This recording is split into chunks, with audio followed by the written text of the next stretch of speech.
और उसको स्थापित करना चाहिए। तो मैं आपको सादर प्रणाम करते हुए आमंत्रित करती हूँ। बहुत बहुत धन्यवाद मीरा जी, इतने सुंदर पटल पर इतने सुंदर विषय को लेकर आपने जो ये हम सबका आह्वान किया है, हम सबको आमंत्रित किया है, इसके लिए हम सब आपके आभारी हैं और मैं बहुत बहुत धन्यवाद आपका करती हूँ। विषय बहुत सुंदर है। अगर एक शब्द में कहूँ तो भारत की सभ्यता संस्कृति, रामचरितमानस ही भारत की सभ्यता और संस्कृति है। इससे ज्यादा रामचरितमानस के लिए, राम जी, श्री राम के चरित्र के लिए और उन सभी पात्रों के लिए, अगर उन्हीं सभी पात्रों के लिए यही एक शब्द है कि वही सभ्यता संस्कृति हमारी भारतीय सभ्यता संस्कृति है। गुरुकुल में रहकर मतलब अब अगर आप बिल्कुल शुरू से भी देखिए तो कैसे तीनों माताएं आपस में, कोई सौतिया डहा जिसको हम बोलते रहे वो नहीं रही है। कैकेयी जी ने जो श्री राम जी को वन भी भेजा, उसमें भी हमने कितना सुंदर एक रूप देखा है कि वो डहा के वजह से नहीं भेजा, वो इसलिए भेजा गया कि जो राक्षस लोग जो उनको तंग करते थे, विघ्न वगैरह डालते थे हवन में, यज्ञ में, उन सबके को नष्ट करने के लिए उन्होंने इस तरह का बनाया। तो सुमित्रा को देखिए कैसे लक्ष्मण जी को उन्होंने साथ भेज दिया। मतलब एक किसी भी चरित्र को उठाकर आप देखिए, है ना। सीता जी कितने कष्ट सहने के लिए पति के साथ गई, वो पतिव्रता का। उर्मिला जी कैसे रह गई और उन्होंने लक्ष्मण जी को जाने दिया।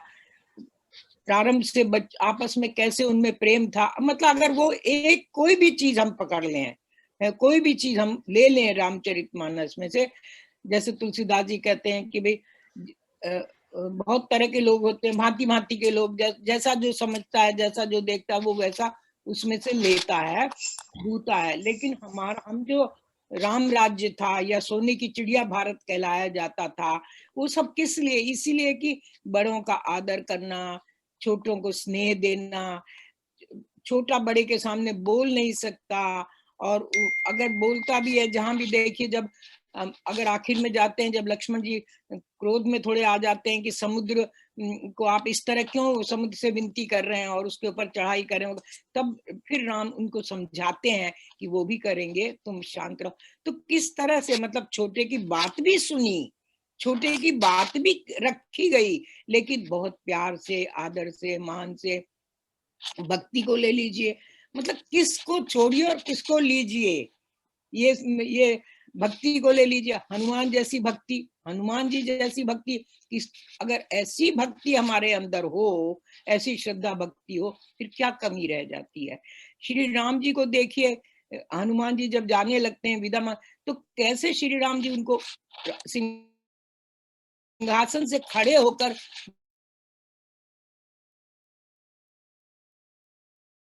भाव है ही नहीं। मतलब उनके पैर, किस बहाने से उनके पैर छूते हैं, कितनी सुंदर बात कहते हैं कि अरे मेरी तो नाव ही उड़ जाएगी, अगर अहिल्या आपके पैर छूने से पत्थर स्त्री बन सकता है, तो मेरे आपके पैर से तो मेरी नाव ही उड़ जाएगी। कैसे उनके पैर छूते हैं, कितनी सुंदर भाव से। अच्छा देखिए, अब क्या जरूरत है, उनके पास कुछ भी नहीं है, देना चाहते हैं उनको, भेंट देना चाहते हैं उनको, पारितोषिक देना चाहते हैं। जो हमें आज सीखने की जरूरत है कि हमें किसी का पारितोषिक, किसी का इनाम, किसी का मेहनताना रखना नहीं है, देना चाहिए। कैसे सीता जी 1 मिनट में समझ जाती हैं कि अभी राम जी उनको देना चाहते हैं और अपनी अंगूठी उतार के दे देते हैं, नहीं लेते हैं। मतलब सुग्रीव का, बाली, मतलब किसी का भी देखिए। अच्छा, रावण इतने गुणी है। एक उसमें संदर्भ आता है कि पहली बात तो लक्ष्मण जी को राम जी कहते हैं कि आप उनके पास जाइए, उनसे आप शिक्षा लीजिए, है ना। अपने शत्रु के पास भेजते हैं शिक्षा लेने के लिए, क्योंकि उनके पास ज्ञान है। और फिर उनको जब बुलाया था अपना युद्ध करने के लिए, तो उनको पुरोहित बना के बुलाया गया रावण को कि आप पुरोहित बन के आइए और हमें आशीर्वाद दीजिए, बताइए आपके साथ ही युद्ध हो रहा और आप ही को बुलाया जा रहा, आप ही आ रहे हैं। मतलब एक एक चीज को, भरत जी का स्नेह देखिए, भरत जी का प्यार देखिए, भरत जी का सम्मान देखिए, मतलब 14 वर्ष तक अपनी पादुकाएं रखकर और कंदमूल खाकर वन में रहकर उन्होंने, जिसको राज्य मिल गया हो, आज किसी को राज्य आप दे दीजिए, आज तो आप सब देखते होंगे राजनीति में क्या होता है, एक दूसरे से छीनते हैं और लेकिन वहां राज्य मिलने के बाद भी राज सिंहासन पर नहीं बैठते हैं।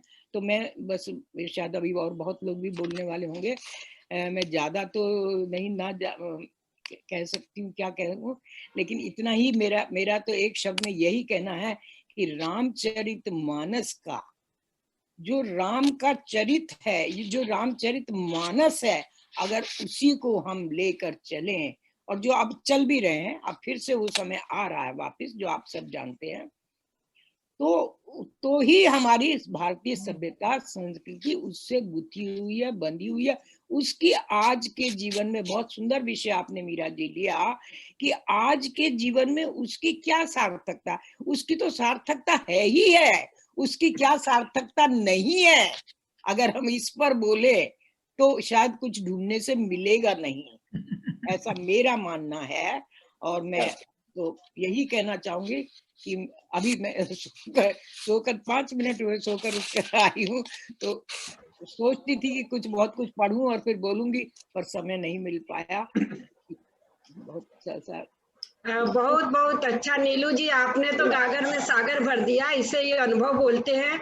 और यही अनुभव जो आज कमी हो रही है कि आज के युवक सोचते हैं कि बुजुर्गों तो अपने 30 साल पुरानी बातों को केवल रटा रटाया सुनाने के उसमें रहते पक्षधर हैं, लेकिन वो पक्षधर बहुत जरूरी है, क्योंकि अनुभव है, वो बुजुर्ग हमारे अनुभव है।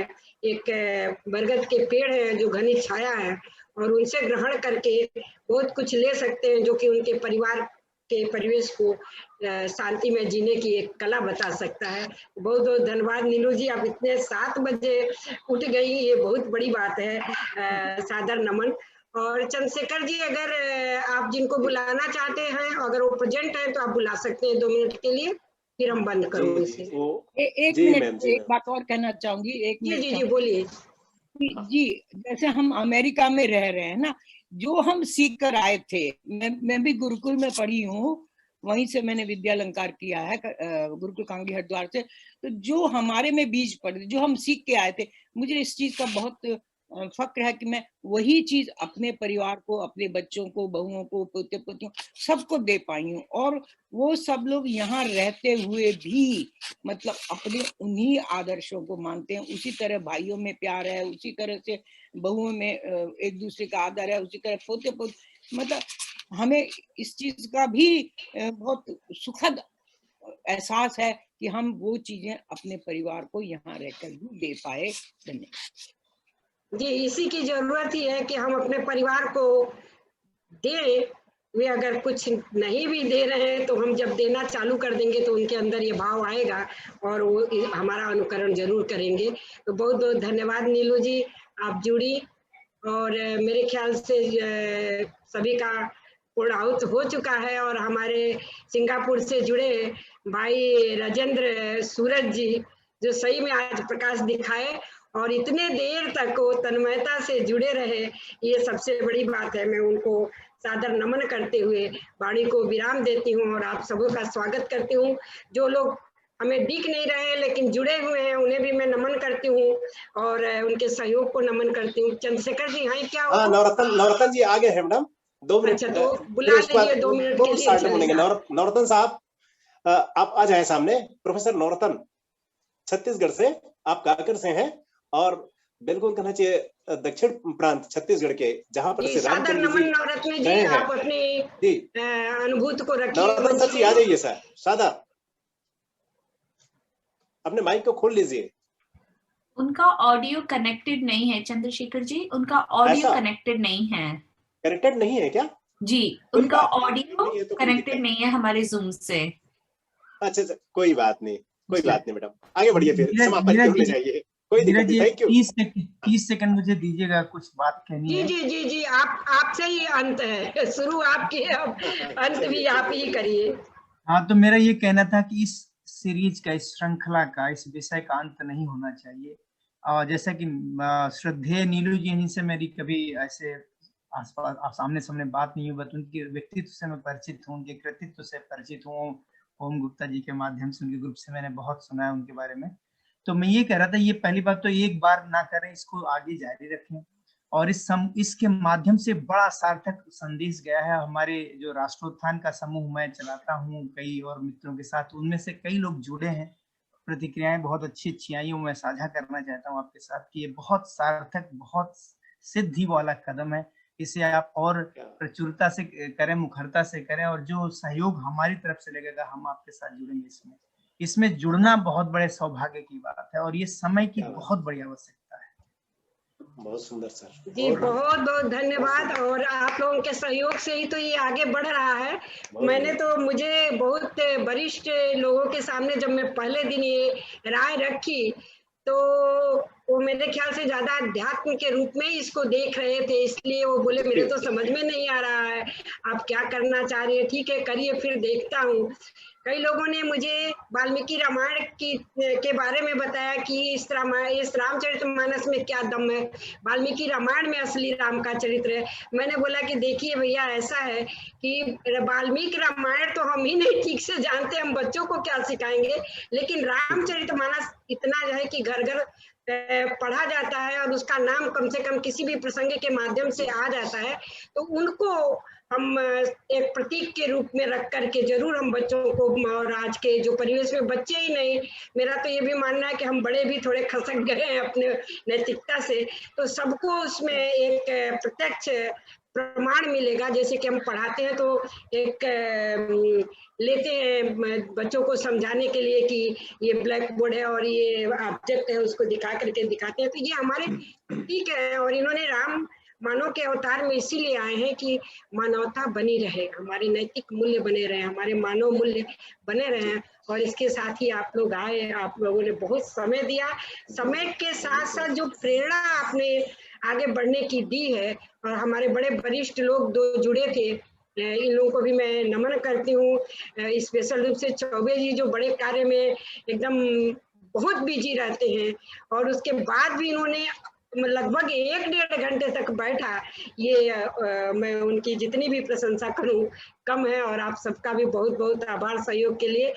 जब भी जरूरत क्या, मैं ये सब आपके सहयोग के हो रहा, आप लोग मेरा मार्गदर्शन करते रहे और सहयोग भी, तो दूसरा कार्यक्रम बहुत बहुत जल्दी आगे बढ़ेगा। सभी को सादर नमन सहयोग के लिए और आने के लिए। अगर कोई कुछ चाहता है तो सभी को आभार, सभी को मेरा आभार, सबसे ज्यादा आभार अनीता को, जो इनको हमने 7 बजे ही झकझोर दिया कि उठिए, आपको संचालन का कार्यभार मेन रूप से आपको लेना है। हाले हमारे चंद्रशेखर जी भी तैयार थे कि हम करेंगे दीदी, लेकिन चूंकि आज वक्ता के रूप में थे तो मैंने बोला कि इनको